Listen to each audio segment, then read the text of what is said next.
This is where people have said to me, well, who cares? Who cares if the Chinese government controls the algorithm and has access to the data? They want me to explain how is an app that features funny videos and the latest dance fad, how is that possibly a national security threat? So let me walk you through a very realistic hypothetical.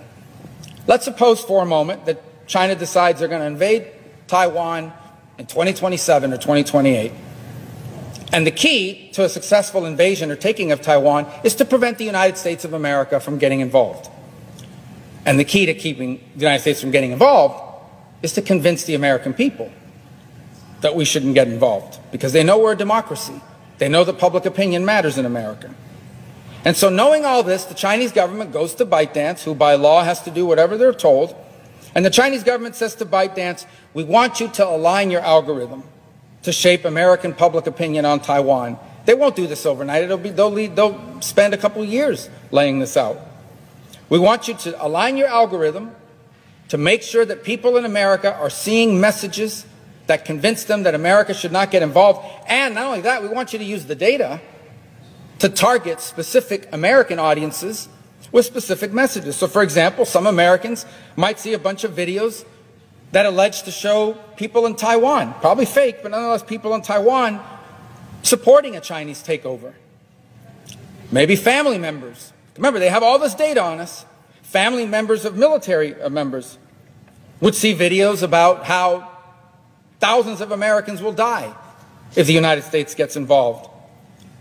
Others might see videos of Americans, or who they think are Americans, arguing, why do we care about Taiwan? We should be focused on our problems here at home.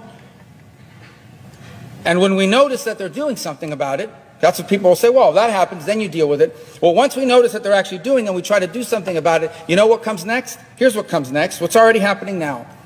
You're going to have a bunch of small businesses in America who depend on marketing and TikTok. And let me tell you something, I don't diminish that. It's true. I know people that have built up their businesses and they use TikTok for marketing, and it works. It's better than the other apps for that. But just imagine when we go to them and say, guys, we got to shut TikTok down now because now it's real, now they're using it against us. Those people are going to come out and say, you're going to destroy my business. In fact, China will probably threaten those people.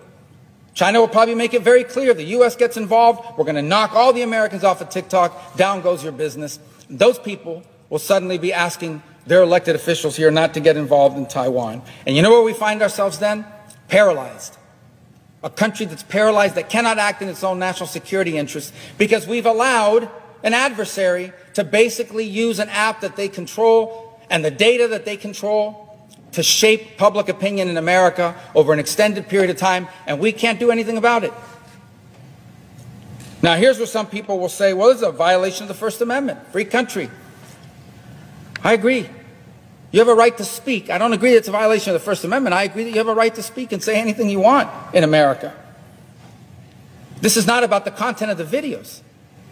What this is about is the existence of a company that is related to an important government interest. What is that government interest? It's not just a substantial government interest. It is the most important government interest that we have, the national security of our country. And preventing our country from being paralyzed, from acting in its national security interest, is the most compelling and important government interest one can imagine. Now, people say, well, this is all hypothetical. There's no evidence the Chinese government is doing any of this. Well, let me first start by saying that every threat to our national security begins as theoretical before they become reality. For example, China is building hypersonic missiles designed to sink our ships. They're not firing them at our ships today. They're not sinking our ships. They're not even threatening to sink our ships openly. But yet somehow everybody around here agrees we got to do something about the hypersonics, but they're not doing it now. It's theoretical, right? Russia's never not launched nuclear missiles against the United States, but we spend a lot of money every year on NORAD, on monitoring our skies, on making sure that we're being attacked. It's a theoretical threat, but one we've taken seriously for 70 years.